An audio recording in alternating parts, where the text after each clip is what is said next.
Good day, YouTubers, and thank you for tuning in to today's toy review. And today is an exceptionally, if not incredibly, really hot month, I have to say. It's a really hot day. And I can tell what the guys say, we've been cranking up towards 30 degrees Celsius so far throughout the rest of, let's just say, late May, which is hyper unusual because usually the first signs of 30 degrees Celsius in the UK is, of course, around June.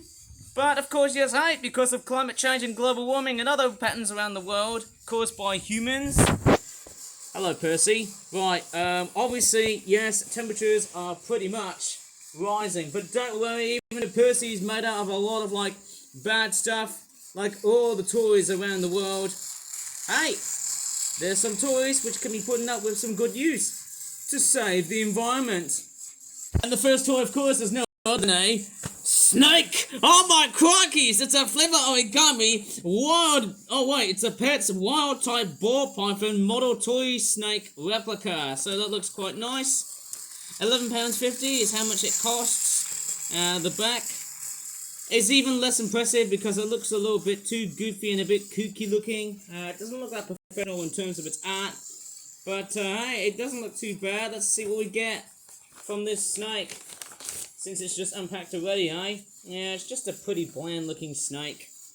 But what I really do like is, of course, the upright posture. That is actually something that I don't really see in many toy snakes, I suppose. Hey, that sort of explains to me why this snake would have been taken a fairly bit of a longer time to actually make. But because of the extreme heat that we're having at the moment,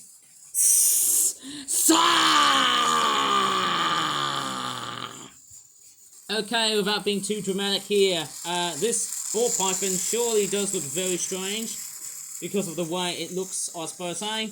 To be honest, I think for me, if I see a snake in that posture, I'd probably see it more in the way of, let's just say, a cobra.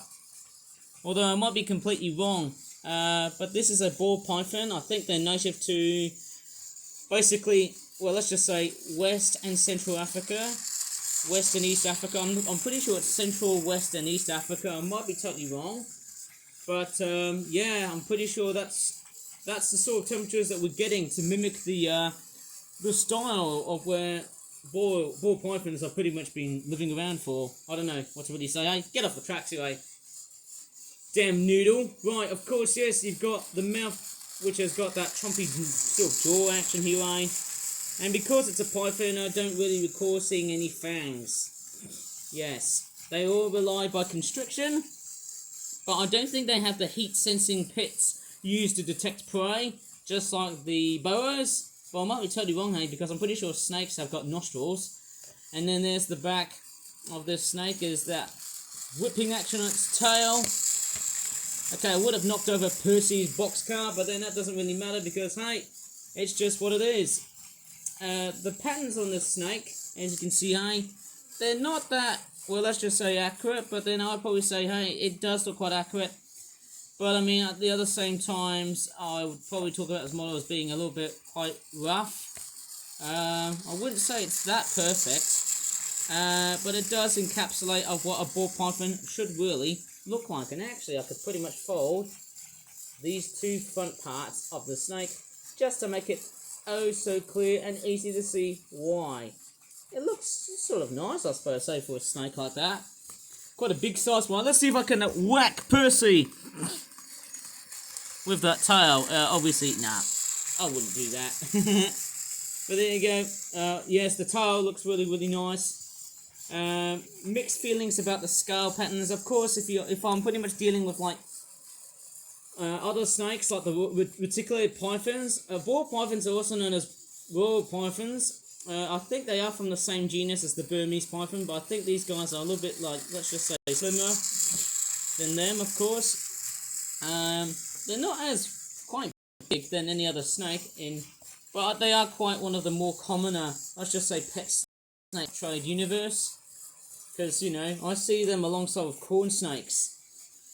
Like, you know, there's other snakes like, you know, hognose snakes, milk snakes, what snakes, I don't know, there's actually, seems like this year has been there's been quite a lot of snakes so far, but So far this month, I haven't seen that many toy cars, which is of course the total opposite because we're going to show you what it is. And it's supposed to be, ooh, what is that? This is, I presume it's supposed to be a Screamers Wuling Starlight SUV car. I think this is basically let's just go ahead and show you to what that car is. I was supposed to say much more clearly.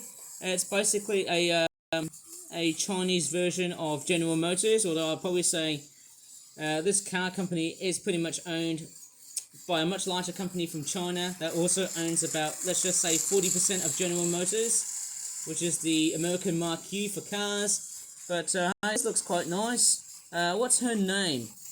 Her name is Aurora Pat Atlantis. So that probably bears resemblance to Aurora Borealis, going by the colour of her eyes and also her body. And that sort of makes sense because looking carefully at her eyes, we can see pink, green, purple, I believe. And on the other side, we've got what looks like to be a nice bluish colour. Of course, we've got blue everywhere. Although, I'm starting to see some major errors. Like this section here is very inconsistent. Like there's actually a bit of, well, let's just say darker hues of like darker blue or greyish blue, which is not that right. And there's also a chipping of white, which is not very good to see why. But it does look quite nice for a vehicle, I suppose. So you do get the very nice looking side view of the headlights of that car. And mind you, it does look quite modern-esque, going by the design of that thing. It looks really stunning, doesn't it? It's a fairly nice looking model because obviously of how quite, let's just say how large it is. And to be honest, it doesn't look too bad. Yes, the door, well actually the doors look very nicely on, but I'm actually referring to this top cab roof part. That comes off nicely and goes back in like so. It's quite a nice toy if you ask me. And that's what I like about this car. Feels like I want to try and do more vehicles, like, you know, trucks, buses, vans, etc. I want to do more vehicles other than just cars. Pickup trucks and all. That's actually quite nice to know. Pretty awesome, isn't it? Hey, and what's even very interesting is the headlights are just stickers, and so are the tail lights at the back. We've got a Chinese licensing plate, as I like to call it. Different logo instead of the ghost sort of symbols that I see in the Screamers type designs. Pretty much replicate the Wuling brand, I think it is. We've got a very weird, goofy looking beam out sort of styled car. Looks a little bit... She looks quite strange. Why would she have that sort of attitude like that? Like a very funky and looking like... That's the sort of car I'd probably hear like, yo, baby! Something like that. But then, of course, yes, we've got what looks like to be these bottom headlights and stuff, or it could be indicator lights. They look very strange, don't they? But it looks kind of strange, doesn't it? Very interesting. The tail lights are pretty much more of a darker shade of red. It looks pretty interesting, isn't it, for a car like that? Although the windows do look a little bit, let's just say, darker-ish. They do look like they've been toned very down, which is quite strange. Yeah, it doesn't look too bad for a car like that. Very nice push along. Quite big size chunky wheels, although I do think that the wheels are a little bit, they're not that great in terms of how they've been detailed because they are designed after a modern 2020s car. As you can see, it does look quite, pretty much postmodern futuristic-esque, as I like to call it. And it looks quite nice. It's quite a very large and fairly chunky looking SUV. Wonder if I should compare it to other vehicles along the way, and see if I can probably fix some of my other toys, or toy cars in general. Okay, I'm getting out from the hot and steamy bedroom that I usually reside. There's a lot of mess over here, I've got another thing. Of course, I've actually got a much better storage device, and here are some of my vehicles. And let me give you a bit of a size comparison to all the other vehicles I've just made previously. Now, this one here is... Okay, I can't really remember the name of this vehicle. This is... Trixie someone else. I can't really tell what model this is. It's a very strange... I think it's a Screamers car. It's a bit of a smaller and slimmer model. Yeah, isn't it a bit funny in how the toy vehicles just seem to get slimmer and then at the same time they just get larger in scale? There seems to be a bit of an inconsistency in how big or small these cars are. And I don't know why I'm getting a much larger vehicle like this. I would have probably presumed that it would have been done for, like, let's just say a much larger vehicle. Let's just say a forklift truck or something else. But it sort of doesn't make sense when you have other toy cars, like let's just say, for example, this one right here, which has been broken off. That one there is also quite a slim buddy. I don't know why, but it doesn't seem to like make any sense why that some of the toy cars look a little bit out of scale. And look at this one right here. This one here is also quite very... And apparently, I don't know why that this SUV appears to be much more larger and fairly wider than, let's just say, the other two cars. So I don't understand why there's a bit of a very strange conundrum surrounding the vehicles being scaled down, from last year, whereas this year the cars have actually started to become a little bit more upscaled in size. So I really don't know why, but that is a very strange effect that I'm seeing here. Like, this is a very strange paradox. I wonder why there's a bit of an oversizing compared to these guys here. And I'll tell you what, guys, hey, let me just show you how many cars I've made back in 2026. I've only just made quite a few cars. Okay, so basically, there's actually even more cars on the other side here. Like, I've got so many vehicles. I was going to say, like, hey, it's not funny, but hey, I feel like I've got so many of these things.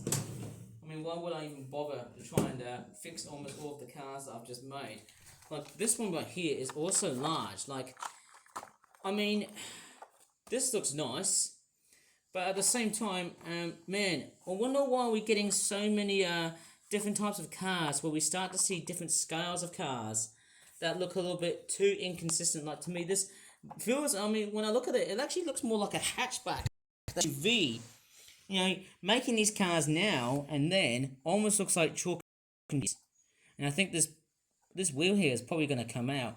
And actually, I forgot about the Chevrolet Corvair being a rear-engined car. That's one thing I totally forgot to tell you in a previous video that I talked about back in April, which was one of the worst months that I had so far. There was also this car here that I've made during, when was it? I think it was also April. That car there is also quite good, but yes, the significant width increase of these cars just almost doesn't make any sense at all. So if anyone could probably explain to me why some of these models appear so much more wider than they should be, please do, because it's a fairly interesting sort of ROM that I'd like to talk about. That's quite a very weird theory to see why some of my toy cars back in 2025 looked and appeared somewhat a little bit slimmer, whereas these cars of today look a little bit upscaled. In fact, that's quite weird to see a lot of upsizing on the toy cars that I've got for this year. And yeah, I think that's going to be pretty much it for today. Anyways, I should probably leave this video here, I should probably go ahead and start taking more cold drinks because it is really hot outside. But if you really enjoyed in this video talking about these toy cars, please give this video a very good like, subscribe for more for toy reviews in the future, and as the weather is already hot outside, I'm going to get some more cold drinks. Sorry, cold drinks. Why does my accent keep on changing? It almost feels like I'm from Australian and then I'm already sounding like a little bit generic. It's probably because I'm probably coming from an area there's quite a lot of people who don't really speak that much fluent English. I don't want to say it's, but it's not wrong. Okay, so thanks so much for watching, and bye.